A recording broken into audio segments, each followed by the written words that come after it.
19절에서 35절 말씀입니다. 시편 68편 19절부터 함께 읽겠습니다. 날마다 우리 짐을 지시는 주 곧 우리의 구원이신 하나님을 찬송할지로다. 하나님은 우리에게 구원의 하나님이시라. 사망에서 벗어남은 주 여호와로 말미암거니와 그의 원수들의 머리 곧 죄를 짓는 자 깨뜨리시리로다. 주께서 말씀하시기를 내가 그들을 바산에서 돌아오게 하며 바다 깊은 곳에서 도로 나오게 하고 내가 그들을 심히 치고 그들의 피에 내 발을 잠그게 하며 내 집의 개의 혀로 내 원수들에게서 제 분깃을 얻게 하리라 하시도다. 하나님이여, 그들이 주께서 행차하심을 나의 왕이 성소로 행차하시는 것이라. 소고치는 처녀들 중에서 노래 부르는 자들은 앞서고 악기를 연주하는 자들은 뒤따르나이다. 이스라엘의 근원에서 나온 너희여, 대회 중에 하나님 곧 주를 송축할지어다. 거기에는 그들을 주관하는 작은 베냐민과 유다의 고관과 그들의 무리와 스불론의 고관과 납달리의 고관이 있도다. 내 하나님이 너의 힘을 명령하셨도다. 하나님이여, 우리를 위하여 행하신 것을 견고하게 하소서. 예루살렘에 있는 주의 전을 위하여 왕들이 주께 예물을 드리리이다. 수소의 무리와 만민의 송아지를 꾸짖으시고 은조각을 발 아래 밟으소서. 그가 전쟁을 즐기는 백성을 흩으셨도다. 고관들은 애굽에서 나오고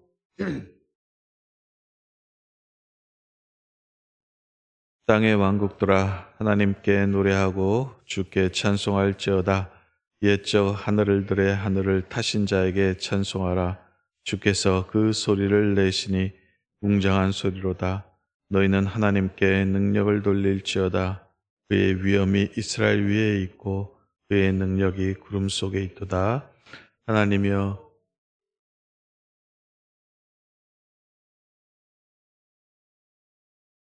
힘과 능력을 주시다니 하나님을 아멘.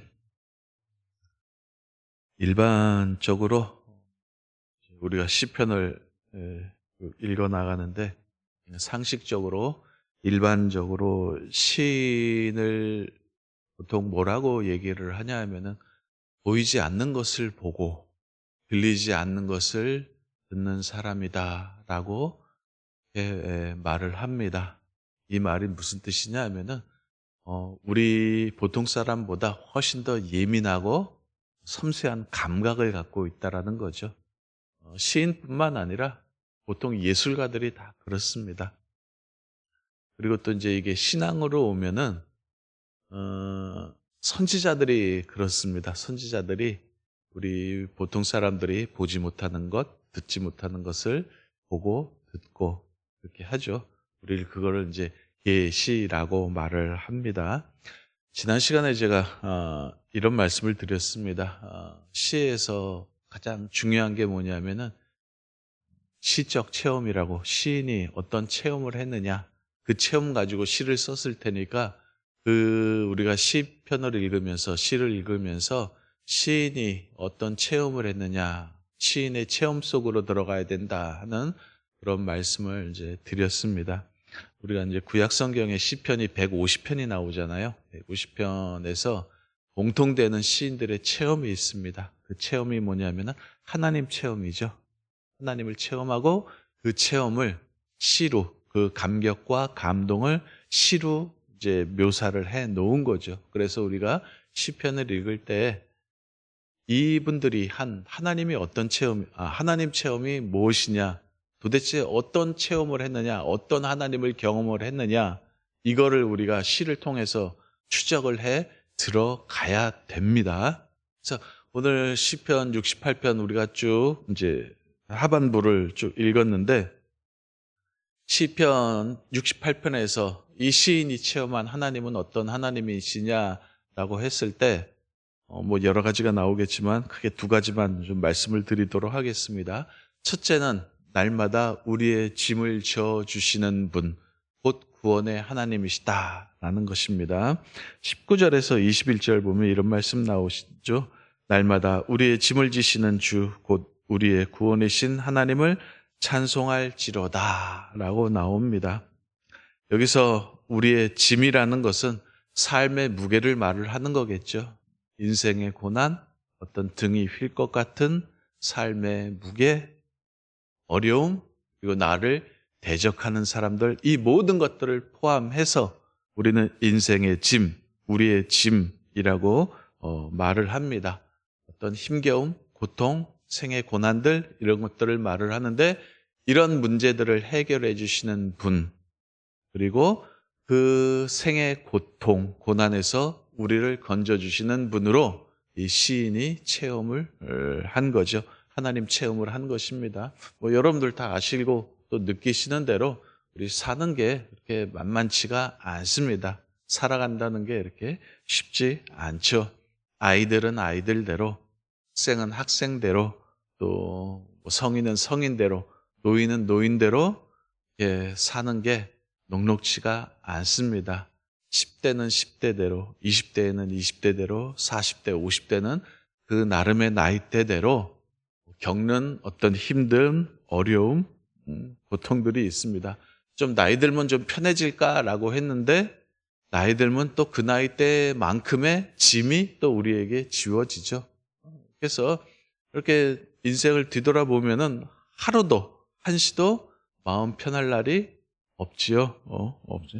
한숨 돌릴만 하면은 또 일이 터지고 어찌어찌 해서 그 일 처리해 놓고 나면 또 다른 곳에서 또 다른 문제가 터지고 또 이렇게 해서 그것도 정리되면 또 생각지 않은 곳에서 또 다른 일들 또 터지고 또 근심과 걱정거리가 있고 이런 것들이 이제 우리의 삶을 이제 구성을 하게 됩니다. 가족의 일로 속을 썩으면은 또 어떻게 해서 이렇게 처리되면 또 직장의 일이 또 빵 터지고 직장에서 또 일이 이렇게 잘 정리가 되면은 또 뭐 친족이나 친척, 뭐 시댁, 뭐 이쪽에서 또 일이 터지고 또 엉뚱한 곳에서 또 이제 또 일들이 터지고 이런 일들이 이제 계속이 되는데 그래서 우리가 인생에 이렇게 마음 편할 날이 없죠. 발 동동 구르고 야 이거 어떡하지 하면서 이렇게 이제 쭉 이제 살아오게 됩니다. 아이들은 아이들대로 그 나름대로 고민이 있고 어른들은 어른대로 그 나름대로 고민이 있는데 또 신기한 거는 이게 지속되지가 않아요. 어느 순간 되면 또 어찌어찌 해서 또 사라지고 또 문제가 해결되기도 하고 이제 이런 일들이 이제 인생에서 벌어지는데 우리가 보기에는 야 그냥 사라졌구나, 그냥 해결됐구나, 이 때가 되니까 또 없어지네 이런 생각이 들 수가 있는데 시인이 보기에는 그게 아니었죠. 하나님의 손길이 작용했던 거죠. 그냥 사라지고 그냥 문제가 해결된 게 아니라 우리의 어려움들, 고난과 고통이 어느 순간 갑자기 사라진 것이 아니라 이 시인이 볼 때에는 하나님의 손길이 작용을 했던 것입니다. 우리 눈에 보이지는 않지만 시인의 눈에는 이게 보였던 거죠. 이거를 우리는 영성이라고 말을 합니다. 그래서 시인이 이렇게 말을 하는 거죠. 날마다 우리의 짐을 지시는 주, 곧 우리의 구원이신 하나님을 찬송할지로다 라고 이렇게 찬양을 합니다. 하나님은 항상 우리와 함께 계십니다. 내 앞에 계시고 내 뒤에 계시고 내 옆에 계시고 내 위에 계시고 내 안에 계시는 분입니다. 그래서 일상의 순간순간마다 삶의 구석구석에서 우리의 삶에 간섭하고 개입하시는 그런 하나님이십니다. 그런 하나님의 손길을 저와 여러분들이 볼 수 있기를 주님의 이름으로 바랍니다. 하나님은 늘 우리와 항상 함께 하시고 우리와 그 하나님을 저와 여러분들이 하나님의 임재죠. 하나님의 임재를 일상에서 함께 하시는 그 하나님의 임재를 저와 여러분들이 느낄 수 있기를 주님의 이름으로 바랍니다.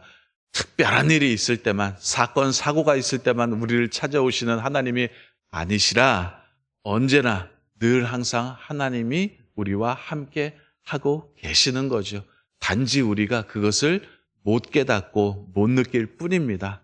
하지만 시인의 영성처럼, 시인처럼 우리의 일상 가운데 함께 하시는 그 하나님을 저와 여러분들도 늘 체험할 수 있기를 주님의 이름으로 바랍니다. 근데 이게요, 이게 하나님이 함께 하심을 어떻게 느끼냐 하면은 제가 곰곰이 생각해 봤는데 답은 한 가지밖에 없는 것 같아요. 관심인 것 같아요. 관심. 우리가 하나님께 관심이 있으면 하나님뿐만 아니라 모든 일도 그렇지 않습니까? 관심이 있으면 보여요. 근데 관심 없으면 안 보입니다. 예를 들어 가지고 이제 가을도 됐으니까 우리가 가방이라도 하나 살까라고 했을 때 가방을 사야겠다라고 마음만 먹으면은 그 순간부터 이제 뭐만 보이죠? 가방만 보이는 거예요. 사람들 들고 다니는 가방 뭐 들고 다녔나, 저건 얼마인가. 가방만 보이는 거예요. 이제 TV나 이렇게 광고 같은 데도 보면은 이제 가방 광고만 보이는 거죠. 그런 것 같아요. 관심이 있으면은 보입니다. 하나님도 마찬가지인 것 같아요. 하나님도 어떻게 우리가 느끼냐, 하나님의 손길을 어떻게 우리가 체감하느냐라고 했을 때 하나님에게 관심이 있어야 됩니다. 우리의 모든 시선과 신경과 주의가 누구에게 가 있어야 돼요? 하나님에게 가 있어야 돼요. 조금 고상하게 표현을 하면은 우리의 영적인 촉수, 영적인 안테나가 누구를 향해 있어야 되는 겁니까? 하나님을 향해 있어야지만 우리가 하나님을 느낄 수 있는 거죠. 그런데 우리의 관심이 대부분 어디에 가 있어요? 일상에 매몰되어 있죠. 일상에 매몰되어 있기 때문에 우리의 관심이 하나님 아닌 다른 것들, 다른 일상에 우리의 관심이 가 있기 때문에 하나님을 못 느끼는 거죠. 그래서 우리의 영혼의 안테나, 영적인 촉수가 하나님을 향해 있으시기를 바랍니다. 성경은 이걸 어떻게 표현을 하냐면 이렇게 표현을 합니다. 하나님은 누구에게 가까이 하시죠? 하나님을 가까이 하는 자에게 하나님은 가까이 하십니다. 이걸 표현하는 겁니다. 그래서 항상 여러분들 영적으로 깨어 있으시고 저와 여러분들의 관심과 신경이 하나님께 가 있기를 주님의 이름으로 바랍니다. 이것이 첫 번째 시인이 체험한 하나님이시고요. 두 번째 시인이 체험한 하나님은 하늘과 땅을 다스리시고 통치하시는 그분이시라는 것입니다. 34절부터 한번 제가 읽어볼까요? 32절부터 읽어보면 땅의 왕국들아 하나님께 노래하고 주께 찬송할지어다. 옛적 하늘들의 하늘을 타신 자에게 찬송하라. 주께서 그 소리를 내시니 웅장한 소리로다. 쭉 같은 표현들이 나오는데 하나님은 지극히 높고 위대하시고 거룩하고 존귀하신 분이십니다. 그리고 그분의 일하심은 장엄하고 웅장하고 한이 없으십니다.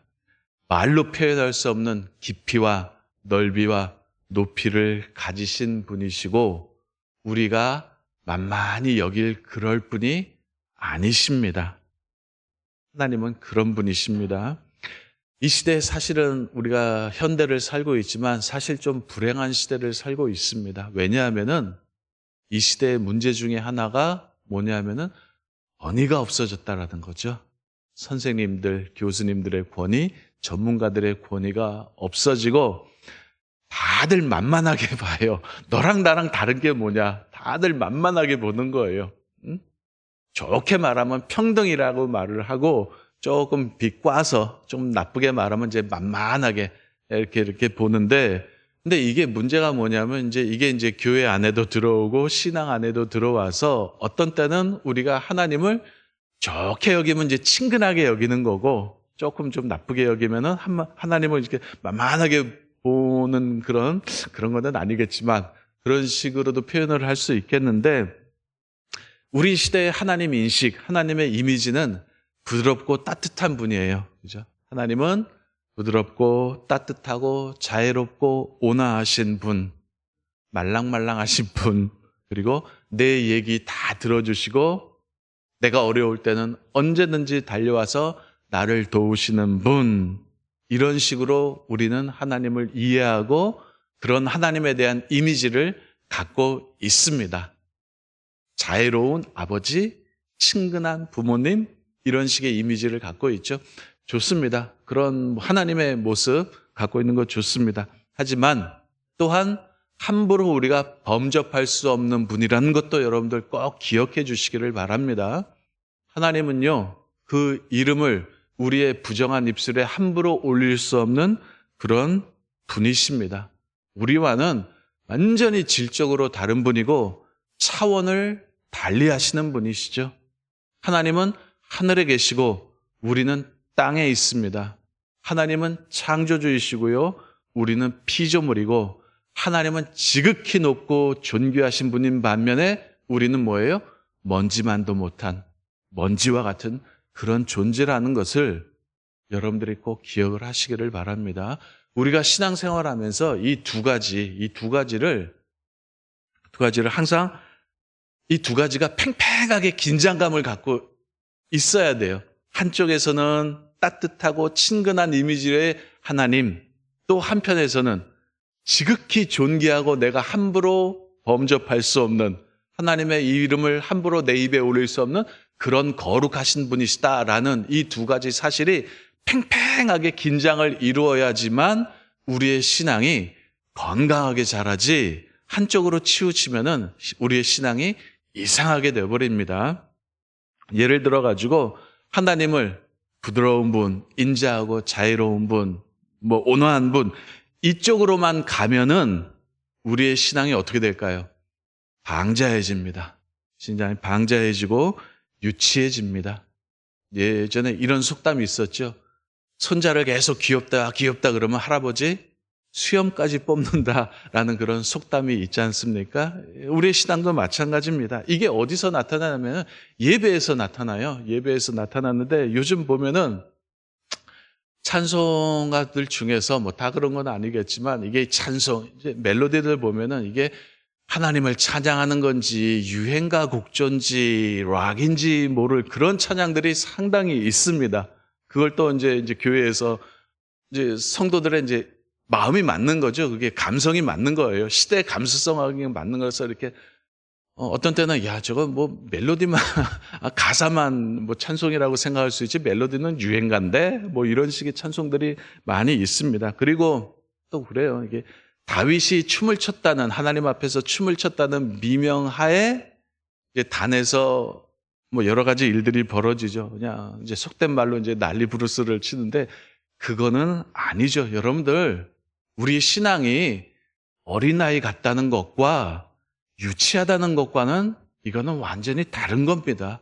이거 혼동하시면 안 됩니다. 그렇죠? 다른 거죠. 그죠?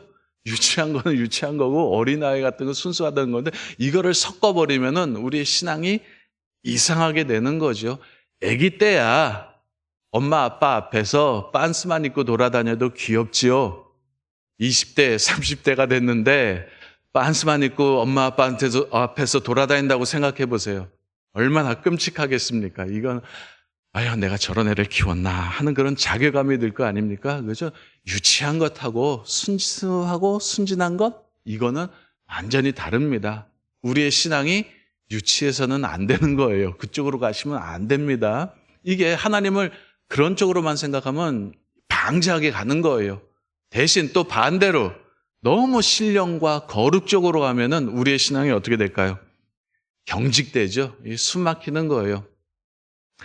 입새에 있는 바람에도 저건 내 탓이다 하고 하면 죄책감에 빠지는 거고, 그리고 내 일거수일투족이 다 죄다 그러면 이제 정신병에 걸리는 거죠. 신경쇠약에 걸리는 거죠. 이것도 이거 바람직한 신앙은 아닙니다. 그래서 우리의 신앙이 건강하게 되려면 이 양쪽이 팽팽하게 긴장을 이루고 균형을 잡고 있어야 됩니다. 하나님은 지극히 높으신 분, 존귀하신 분이지만 반면에 자애롭고 따뜻하신 분이시다라는 것이 잘 균형을 갖추고 있어야지만 우리의 신앙이 건강하게 자랄 수 있는 거죠.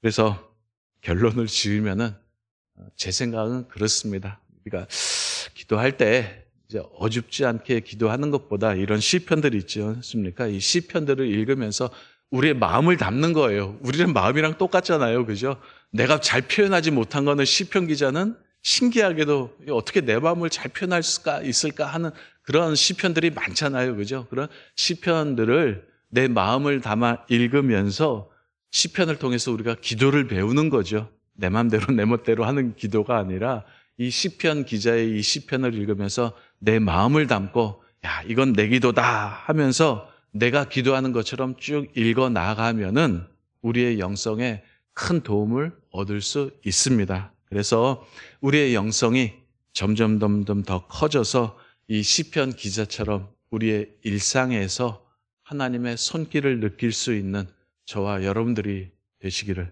주님의 이름으로 바랍니다. 우리 기도하겠습니다. 참, 말씀 생각하면서